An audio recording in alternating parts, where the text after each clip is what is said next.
Let it be a Nick and Jane, and let it be a Mr. Smith, a banker of Nick and Jane. They both keep their money in his bank. That's why we use the title Mr. Smith with respect. Nick really wants to buy, well, let's say Jane's bicycle, but he has no money. More precisely, he has money, but not enough, only $10, while Jane wants $100 for her precious bicycle. That's a problem. What should Nick do? Well, this bicycle is so desirable. He gives Jane his $10 as a deposit and asks plaintively not to sell the bike to anyone. He says that he will bring the rest of the money soon. At the same time, he runs to his bank, to the respected Mr. Smith, to get a loan for the missing $90.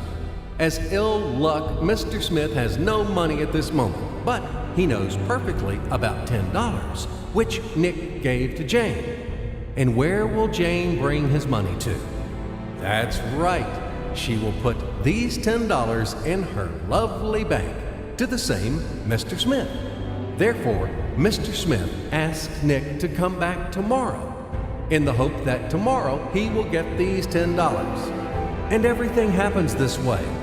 The next day, Jane brings $10 to the bank. The bank provides Nick these $10 on credit. Nick immediately gives them to Jane. She again puts them in a bank. The bank again provides Nick these $10 on credit, etc. As long as Nick the fool will gather enough money for the bicycle. Don't you get confused yet? Be patient, I told you. These demons have been trying to confuse you during 1,000 years. These damn economists and financiers. But anyway, we will figure everything out. So what do we have in the end? Nick finally got the bike from Jane. Wow!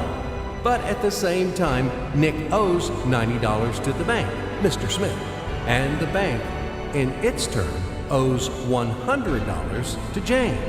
In other words, those $10, which existed initially, have magically turned into $200, $190 of debts plus real $10. But these $10 would also turn into $1,000, even in $1 million or $1 billion, if Nick would make a more expensive purchase. In this case, our $10 would make the increasing number of its cycles, circuits from hands to hands. That's it. So, what happens in today's world? SOS! It appears that banks also make money out of thin air and multiply them. Not only Fed can produce money, but banks either. In short, everybody can do this, except you and me. We are not in the business at this celebration of life. I would like to print or draw some money as well. In fact, these banks multiply money without any control. And we're still wondering why the banker lives better. What naive fools are we? Now it is clear why. The one who produces the money, of course, lives better. But this is not enough. From this moment, poor Nick will never be able to repay his debts owed to the bank, no matter how hard he would work. Silly Nick doesn't know it yet, that he's in slavery to the bank, in credit bondage forever, because those $90 which he owes to Mr. Smith do not exist in nature at all. Sly Mr. Smith made his money out of nothing.